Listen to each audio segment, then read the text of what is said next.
Good morning student, today we will start BCom part third ABST paper first. अपना जो topic है वो consolidated balance sheet का है और उस बैलेंस शीट में हमने न्यूमेरिक क्वेश्चन स्टार्ट किए हैं और उसी में हम आज क्वेश्चन स्टार्ट करेंगे। Question number 8। अब ये जो क्वेश्चन नंबर 8 है इसमें name of holding company, name of subsidy company. तो नेम ऑफ होल्डिंग कंपनी अपने को इसने दिया है वो एस लिमिटेड है, नेम ऑफ सब्सिडी कंपनी है S limited. Percentage of acquisition की हम बात करें तो कंपनी ने 75% एक्वायर किया है, कॉस्ट ऑफ एक्विजिशन दिया है, प्री एक्विजिशन पीरियड नील है क्योंकि परचेज करने की डेट अपने को नहीं दी है। जब परचेज करने की डेट नहीं होती ना तो प्री एक्विजिशन पीरियड क्या होता है, नील होता है, और पोस्ट एक्विजिशन पीरियड 12 मंथ है। इस प्रकार से अपने को ये क्वेश्चन स्टार्ट करना है। फिक्स असेट्स की वैल्यू भी इसने इंक्रीज डिक्रीज की है तो एडिशनल डेप्रिसिएशन की अपने को कार्रवाई करनी होगी। तो ये सभी ध्यान में रखकर अपने को क्वेश्चन कंप्लीट करना है। तो आप स्टार्ट करिए। Name of holding company, name of holding company,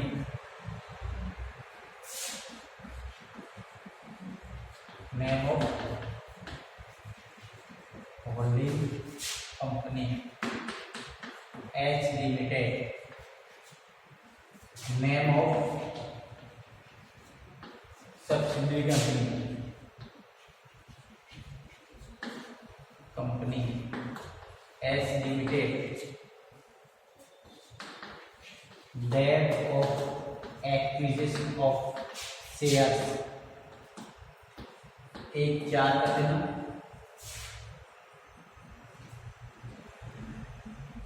percentage of share acquisition, percentage of share acquisition.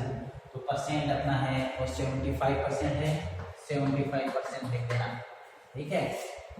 और cost of share acquisition, cost of share acquisition है ये अपने को इसने क्वेश्चन में दे रखी है। तो कॉस्ट ऑफ शेयर एक्विजिशन भी देते हैं, कॉस्ट ऑफ शेयर एक्विजिशन अपने को इसने दिया है वो लिखते हैं 4,31,250। ये अपनी कॉस्ट ऑफ एक्विजिशन है। और इसके बाद प्री एक्विजिशन पीरियड नील, पोस्ट एक्विजिशन पीरियड 12 मंथ। ये सभी डिटेल अपने को स्टार्टिंग में लिखनी होती है स्टूडेंट, उसके बाद ही क्वेश्चन स्टार्ट किया जाता है। तो देखिए कोई भी कंपनी किसी दूसरी कंपनी के अबव 51% एक्वायर्ड कर लेती है तो वो होल्डिंग कंपनी कहलाती है। यहाँ पर एच लिमिटेड है। सब्सिडी कंपनी का मतलब है कोई भी कंपनी किसी दूसरी कंपनी के शेयर खरीद लेती है ये क्या तो उसकी सब्सिडी कंपनी कहलाती है। जैसे एच ने एस के खरीदना तो एच तो है होल्डिंग और एस है subsidy company. Date of acquisition की हम बात करें तो 1/4 है date of acquisition.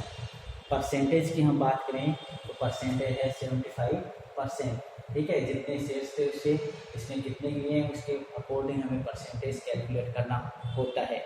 Cost of acquisition की हम बात करें तो ये जो 75% आपने एक्वायर्ड किए हैं इस ये कितने पेमेंट करके किए हैं तो ये पेमेंट है 4,31,250। प्री एक्विजिशन पीरियड नील है क्योंकि 1/4 ही सेशन चालू होता है, 1/4 में ही आपने परचेज किए हैं ये माना है हमने इसलिए मानते हैं। तो प्री एक्विजिशन पीरियड क्या होता है नील और पोस्ट एक्विजिशन 12 मंथ होता है। ये बात आपको क्लियर है सभी बातें। ये स्टार्टिंग में हम हेडिंग लिखते हैं उसके बाद आगे स्टार्ट करते हैं।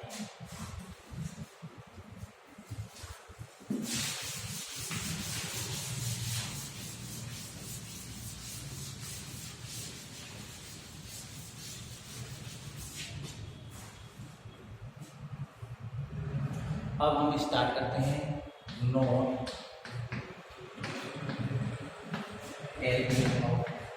Current year profit, current year profit की कैलकुलेशन करते हैं किसकी, सब्सिडी कंपनी की, ठीक है। करंट करंट ईयर का जो प्रॉफिट होता है वो सब्सिडी कंपनी के लिए ही होता है। तो यहाँ लिखते हैं प्रॉफिट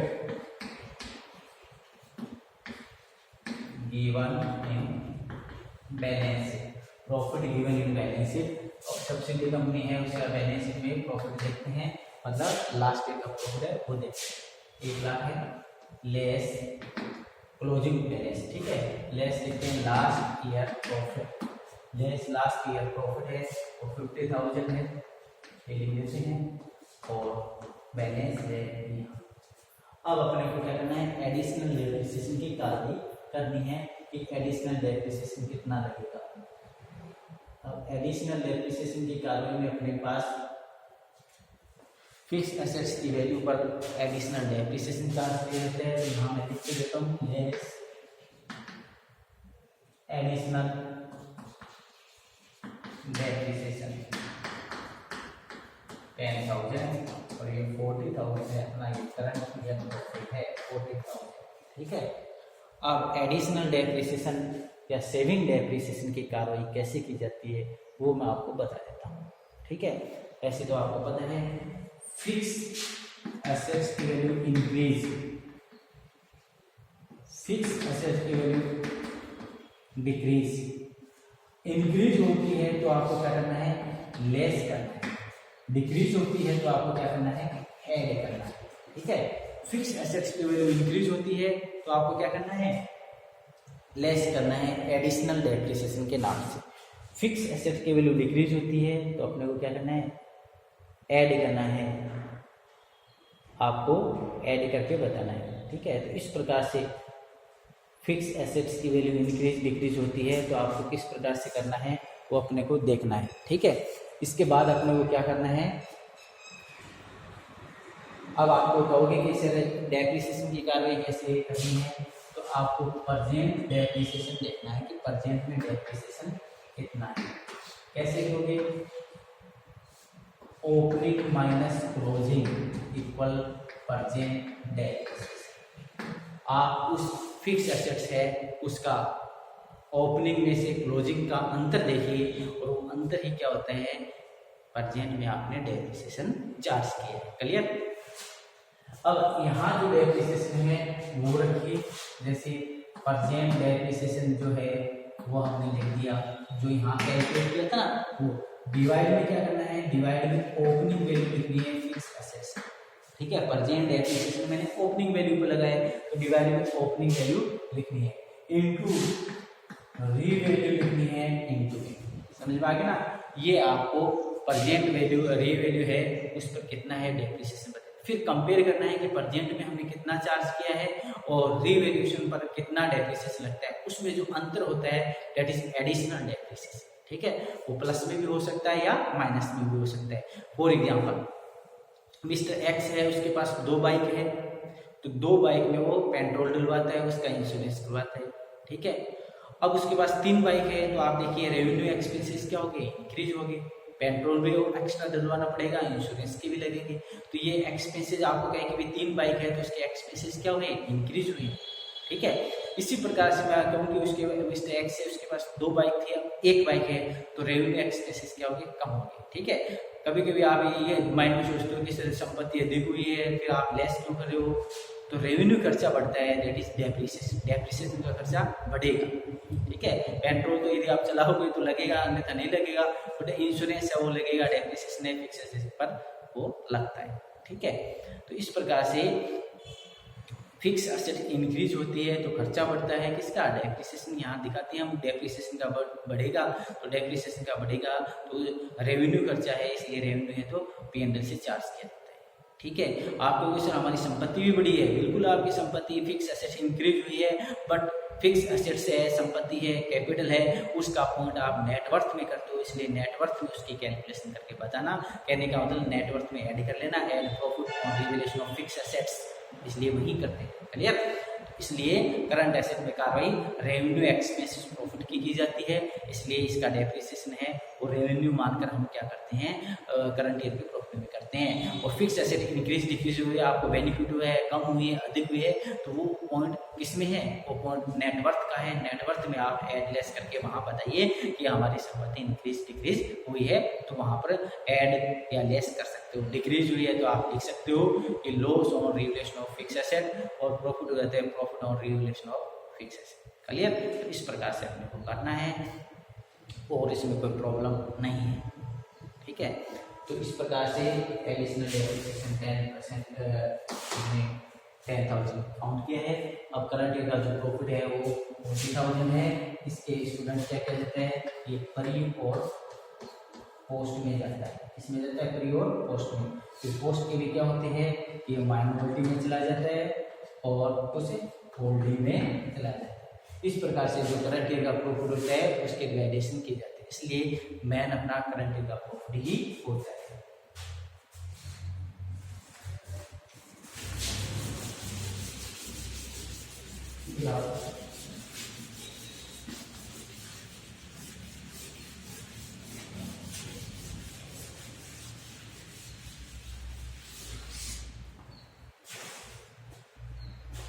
अब आप स्टार्ट कर दीजिए first point,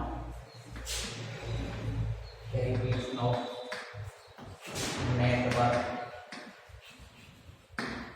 of S limited. S limited की अपने को नेट वर्थ बतानी है। एस लिमिटेड की क्या बतानी है, नेट वर्थ बतानी है। अब एस लिमिटेड के बाद नेट वर्थ के लिए शेयर कैपिटल लिखते हैं, तो यहाँ लिख देते हैं share capital.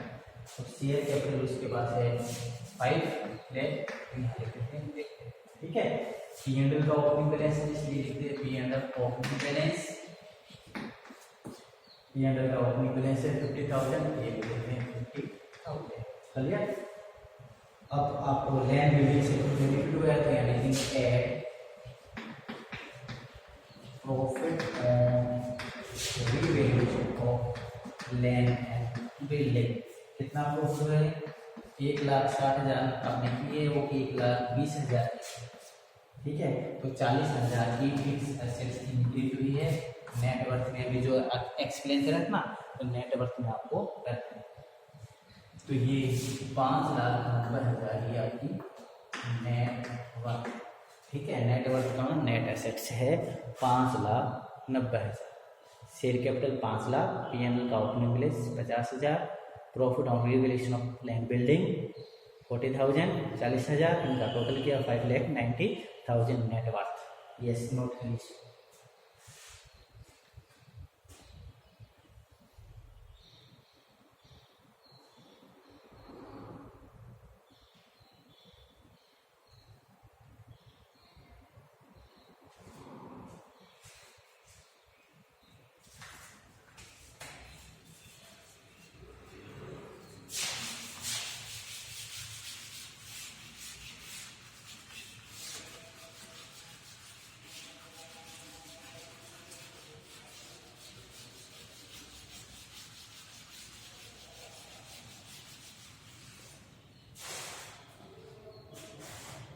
Point number second, calculation of goodwill or capital. Goodwill और कैपिटल रिजर्व। अब आपने 75% किया ना, 75% of share acquisition of share acquisition, तो 75% नेटवर्थ का काउंट करेंगे, तो ये आएंगे 4,42,500 less cost of acquisition of shares. Cost of acquisition of shares, cost of acquisition of shares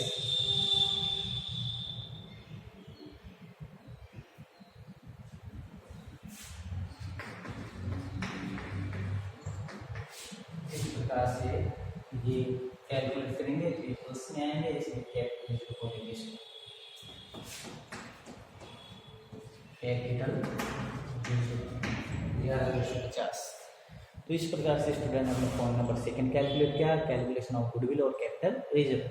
75% of shares acquisition, तो नेट वर्थ है उसका 75% काउंट किया 4,42,500। लेस किया हमने cost of acquisition of shares, ये हमारे पास गिवन था, तो ये प्लस में आया, प्लस में आया तो आप कैपिटल रिजर्व लिख दो, वो हमने क्या 11,250। इसके बाद पॉइंट नंबर थर्ड लिखिए, calculation of minority share holder interest. Point number second third, calculation of minority share holder interest. Minority से और 75% लिया है तो 25% ऑफ नेट वर्थ, तो 25% काउंट करेंगे इसका और वो लिखेंगे।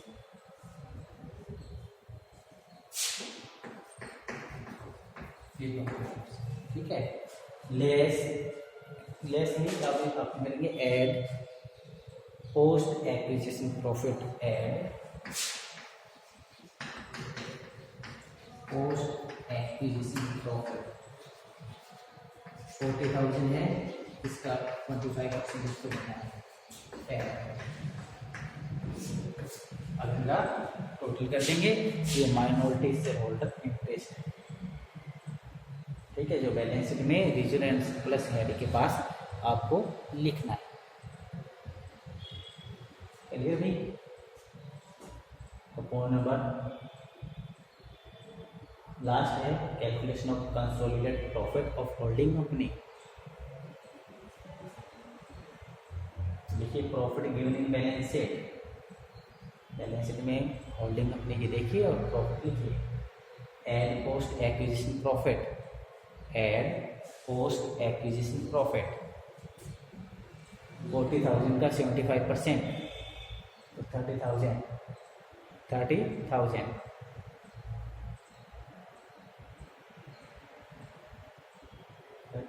ठीक है। फिर लिखिए less unrealised profit on closing stock, less unrealised profit on closing stock,